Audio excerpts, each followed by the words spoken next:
بسم الله الرحمن الرحیم. السلام علیکم ګرانو کتونکو. دا وخت د سټیفان ایر ته راغلی ما. ستا روزګار په ګرمۍ کې ډېر کېږي که نه په یخنۍ کې؟ یخنۍ کې خو دلته څوک نه شي، ګرمۍ کېږي.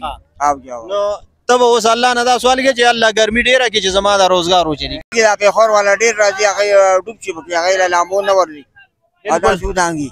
ډېر ملګري داسې هم شته چې راشي دلته کې او جیکټ د 50 روپو 100 روپو د وجې نه جیکټ استعمال نه کوي، نو د هغوی ژوند هم په خطره کې پرېوځي. ډېر ملګري دلته کې ډوب هم شو. کوشش کوئ چې راځئ کله نو ځان سره اوزار پوره راوړئ. د سټیفان ایر کې به دا رش تاسو ته ښکاري، دغه سیټ که پکې دا رور راولي د بل سیټ ته د نیر کې بالکل ته به وایې چې د خپې د کېښودو ځای نشته.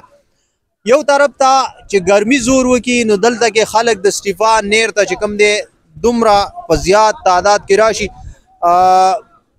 ملګري را سره ولاړ دي او دوه خبرې ورسره کوم، خو کوشش کوئ په دغه نیر کې چې کوم دی بغیر د لایف جیکټ عمله هم وي، ولې چې دا ډېر زیات نقصان تاسو ته درکولی شي، تاسو ډوبېدی هم شئ.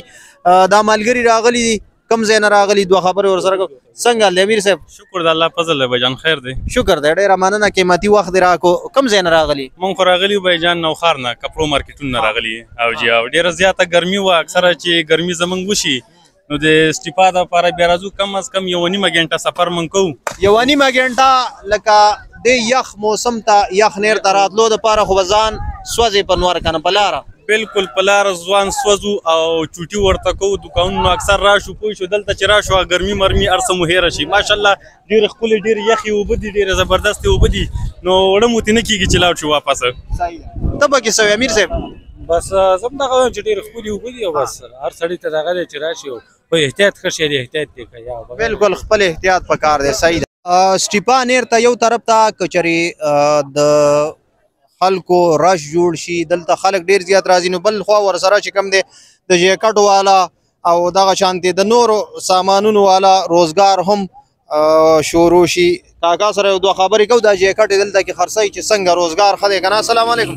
وعلیکم السلام. ښه دی جي، روزګار جاکټ وځي خلک اچوي. نه ستا روزګار په ګرمۍ کې ډېر کېږي که نه په یخنۍ کې؟ یخنۍ کې خو دلته څوک نه شي، ګرمۍ کېږي. نو ته به اوس الله نه دا سوال کوې چې الله ګرمي ډېره کړي چې زما دا روزګار وچلي که نه؟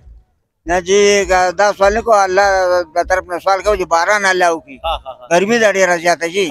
تاسو صرف جیکټ یې راوړي که نه نور هم څه دي؟ نه جاکټ یې دي صرف جي، جنګي مانګي دي او جاکټ یې دي. نو کار ښه چلېږي په ګرمۍ کې؟ چلېږي او چلېږي الحمدلله. صحیح شو. کم کسان چې راځي دلته دا جیکټ نه استعمالوي هغوی ته څه وی؟ نو هغې ځان سره بد کوي، نو ډوبېږي روزانه. بالکل بالکل هغې ډوبېږي. دا پېښور والا ډېر راځي، هغې ډوب شي پکې، هغې له لامبو نه ورځي دا سودانګي. ډېر ملګري داسې هم شته چې راشي دلته کې او جیکټ د 50 روپو 100 روپو د وجې نه جیکټ استعمال نه کوي، نو د هغوی ژوند هم په خطره کې پرېوځي. ډېر ملګري دلته کې ډوب هم شو. کوشش کوئ چې راځئ کله نو ځان سره اوزار پوره راوړئ، که نه دلته په کرایه اخلئ خو هغه خپل ژوند چې کومه دی محفوظ کوئ. صحیح شو، ډېره مننه. مهرباني.